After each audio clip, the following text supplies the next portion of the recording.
আসসালামু আলাইকুম। আশা করছি সবাই ভালো আছেন। আজকে আপনাদের মাঝে একটু অভিজ্ঞতা শেয়ার করতে চাই।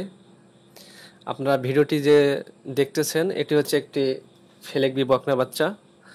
আর এই সিমেন্ট ছিল আমেরিকান ডেইরির 705 নম্বর বুলের। তো পুরোনো ভিডিওটি এটা আগেই করা ছিল, তো সেটা আজকে আবার কেন আপনাদের মাঝে শেয়ার করলাম।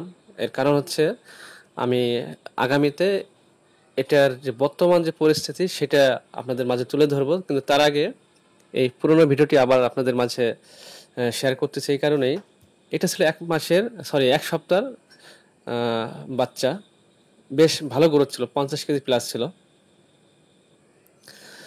তো এটার বয়স যেহেতু এখন প্রায় 2 বছর চলে, যদি এখন হেঁটে আসে নাই, এটা একটি চিন্তার বিষয়। এটাই শেয়ার করতে চাই বা জানাতে চাই যে এটা সম্পর্কে বেশ ভালো তথ্য ছিল আমার কাছে।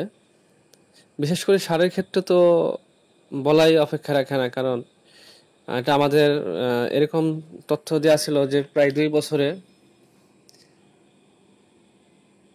এটা একটা পর্যাপ্ত পরিমাণ একটা ওয়েট ধারণ করে, যেটা অকল্পনীয়। কিন্তু 2 বছরে আমি দেখলাম বকনাটাই আমার প্রায় ষাঁড়ের মতো দেখতে হয়েছে, কারণ হয়তো এটা গ্রোথটা এরকম। কিন্তু আশ্চর্যের বিষয় হচ্ছে এটাকে আমরা খাবার দিয়ে মাত্র সারাদিন 1 কেজি দানাদার খাবার, 2 বছর বয়সের একটি বকনাকে মাত্র 1 কেজি খাবার দিই, সঙ্গে হাইব্রিড ঘাস, রেড পাকসন ঘাসটা আমরা সরবরাহ করি। তাতে এই গ্রোথটা বেশ ভালো হয়েছে, ইনশাল্লাহ আগামী ভিডিওতে আপনাদের দেখাবো। আর এখন যেটা দেখলেন সেটা হচ্ছে সরকারি সিমেন্টের 632 নম্বরের 100% বুলের সিমেন্ট ছিল, এবং এটা বকনা। দুটোই এখন বেশ বড়। আর বকনাটি এখন অলরেডি, যদিও এখন গাভী হয়েছে, 2টা বাচ্চা দিয়েছে।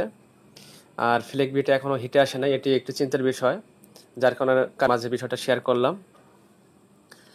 আর যদি আপনাদের কারো খামার এরকম থাকে যে ফ্লেকবি বকনা থেকে গাভী হয়েছে, সেই রিপোর্টটা জানাটা খুব দরকার মনে করতেছি। অবশ্যই যদি কারো থাকে এরকম, অবশ্যই কমেন্ট করে জানাবেন।